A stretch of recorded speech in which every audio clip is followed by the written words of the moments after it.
What's up, everybody? My name is Sucker. In today's video, we're going to be talking about the LA Lakers. If you enjoy the video, make sure to leave a like rating on it. Check out my socials at the top of the screen as well, and let's go ahead and get started. Okay, the LA Lakers, certainly a controversial team from last year, right? Because you go back to the bubble. By the way, the finals that the Lakers won was like a year ago. It's like a year ago earlier this week to the day. How weird is that? Anyway, they win the Mickey Mouse ring, right? And then last year, injury issues, 2 out of the last 3 years now, LeBron has had some injury stuff go on where he wasn't himself towards the end of the year. Anthony Davis gets hurt, and they lose to the Phoenix Suns in the first round. And after being, what were they, the 7th or the 8th seed? 7th seed, I think. And so coming into this year, the expectations are back up. LeBron's healthy. Anthony Davis is healthy. They bring in Russ. But what I want to talk about today is, let's really get down to it. Are they really the best team in the Western Conference? Is a team that finished as the 7th seed last year, didn't win a playoff series, are they really the best team in the Western Conference? Let's go through it. The first and foremost, the obvious thing to discuss here is this the year that the LeBron fall off happens? I have convinced myself 5 years ago that I'm going to be late on LeBron falling off. I'm just going to be late on it until I see it. Until proven otherwise, I'm going to assume that he's awesome. I'm going to assume he's a borderline MVP caliber guy until I actually see with my own eyes that he's fallen off. I'm not going to be early on that, and I've accepted that. But you could certainly make the case that this year will be the year. After being indestructible for 15 years, never missing games, ever having significant injury issues with the exception of a couple of week hiatus in Miami. Never, ever does this guy miss games. And then 2 out of the last 3 years, one of which he didn't finish the season due to injury, and the other, he simply wasn't the same after rolling his ankle towards the end of the year last year. Maybe you start to take that as a sign that he's just not going to be the same. He's LeBron, but he's not peak LeBron anymore. He's not whatever this third stage of his career has been level of LeBron. And if that's not the case, obviously that's an issue. Does that completely prohibit them from winning the title this year?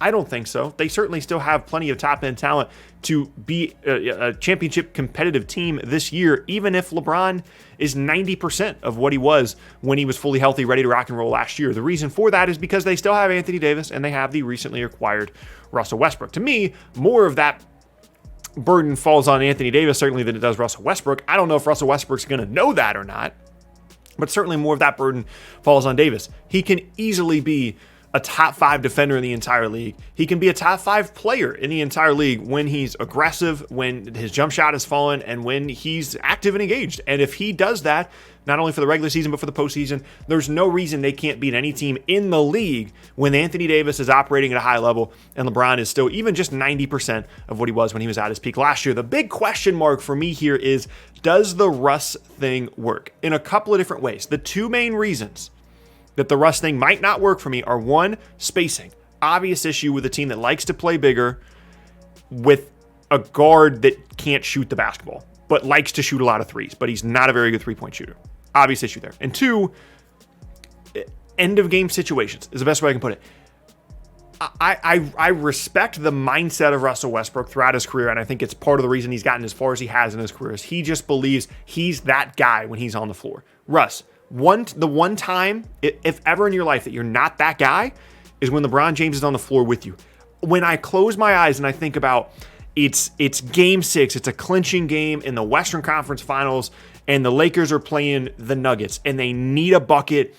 The Nuggets miss a shot. Russ pulls down the board. I can just picture him dribbling into an elbow pull-up with LeBron screaming for him to slow down so that he can get a high-efficiency shot, and Russ clanking it off the back of the rim. I can close my eyes and I can see it.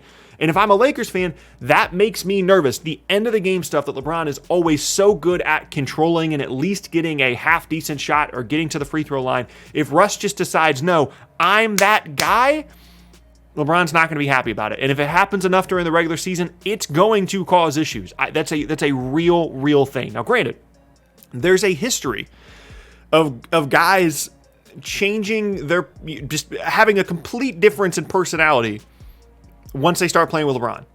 The most recent example being Dwight Howard. People thought Dwight Howard was washed. He had nothing to give. He was still trying to post people up. He couldn't just be a rim rolling and defending and rebounding guy. And all of a sudden he plays with the Lakers and he's awesome for them in the bubble. And that, in large part, a lot of people have contributed that to, well, you play with LeBron, you got to get your stuff together. Maybe that'll happen with Russ. The three of those guys together, strictly from a talent perspective, automatically makes them a contender. Now, the actual execution of them playing basketball together, that's undetermined. But just those three guys, I think, yes, it makes them the best team in the Western Conference. The interesting thing, though, about the rest of this roster is I think a lot of people are they're just kind of whatever about the rest of the roster. I think it's really interesting. I really, really do. No idea what to make out of Talen Horton-Tucker. He could be a really important two-way player for them this year and step up into like the KCP role, or he could barely play. I have no idea. I'm still holding out hope for Malik Monk. I think Malik Monk could be a nice shooter for this team. I don't know if he's going to be at a guard, but I think he could be interesting. Kendrick Nunn, absolute steal at 2 years, $10 million. I think that's a really, really nice addition to this team, providing them perimeter playmaking and scoring after losing someone like Dennis Schroeder. You can say what you want about him, provided at least a little bit of playmaking and scoring, and I was going to say in shooting, but not last year. Kendrick Nunn can take up some of those responsibilities. So when you look at the rest of the roster, and then you're like, there's a little Carmelo here. There's a lot of little pieces you can kind of mix and match here. Are any of them fantastic?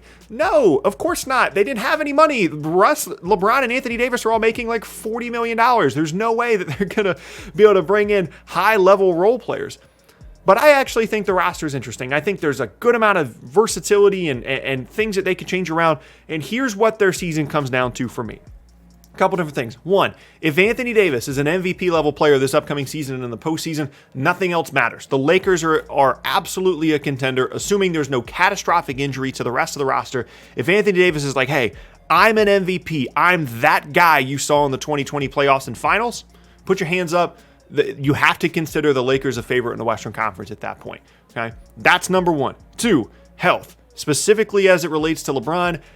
There's a bit of a track record now of him having injuries and slowing down later in the year. I'm not going to bet against him because there's 15 other seasons where we've seen this guy being absolutely dominant at the end of the season and having no such injury issues. But still, something to keep an eye on. And then three, the rest thing. How does it work? And like, there's a possibility that there's so much volatility with the rust thing, end of games, inefficient shooting, just not playing the way that LeBron likes to play. I think there's a possibility that this is a disaster by the trade deadline and they look to move him. Or it works really well, increases the talent level of the team, and they're like 35-10 at the beginning of the season. There's one of two ways that goes. Now, ultimately, even with some of the struggles they had at the end of last year, lack of postseason success and injury issues and things like that, they still fought pretty well against Phoenix, despite the injury issues, and they started the year like 24-7 last year. If you just took a screenshot of the Lakers through the first 35, 40 games of the year, you'd be like, okay, yep, the Lakers are the Lakers. They're doing exactly what they're supposed to do. They're a contender, and then by the end of the year, you look up and they're the 7th seed and they lose in the first round, and it's easy to draw the line directly from they were good, they got hurt, they weren't good anymore. So that's all it comes down to. If you're not a believer in this Lakers team, I don't blame you. I don't love the rust thing. I actually would rather have the Buddy Hield trade package for this Lakers team and have kept KCP than have traded for Russell Westbrook. I've already said that. But since this is the roster they're dealing with, I'm willing to have at least a little bit of optimism and say that they are on paper right now, without actually having seen them play any basketball, the favorites in the West this year. Part of that equation is the fact that I don't believe in Utah at all. Utah could win. They could set the regular season win record. Utah could win 75 games this year, and I still would be like, I'll believe it when I see it in the playoffs. They're not part of that equation for me. The Clippers, I think, are very, very good. However, Kawhi might not play basketball this season. That feels relatively significant. The Warriors are awaiting Klay Thompson's return from injury. That feels significant. The Nuggets are awaiting Jamal Murray's return from injury.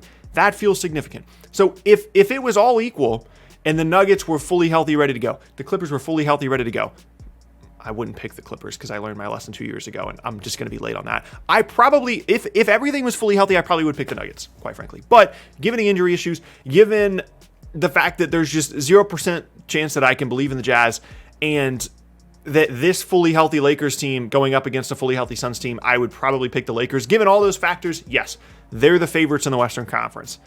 And the reason that most people think that is for good reason. However, they're far from perfect. No team in the league this year is perfect. There's a team in the Eastern Conference whose one of their best players just might not play this season because of circumstances around them. there's going to be weirdness. There's going to be strange things. That's why it's almost impossible to predict these things before the season. But right now, I'm willing to put my stamp on Lakers equal best team in the West. That's where I'm at. Let me know down in the comment section below what you guys think about which team you think is the best team in the West. If you think maybe you think the Lakers are pretenders and they're going to be awful and they're going to win 35 games. I don't know. All opinions are valid. I'm willing to at least listen to them. But that is going to be the end of a very passionate video for the day. Hope you guys enjoyed it. If you did, make sure to leave a like rating on it. Check out more videos from me, the box on screen, and the socials at the top of the screen as well. With all this being said, hope you guys have an awesome rest of your day, and I will see you all next time.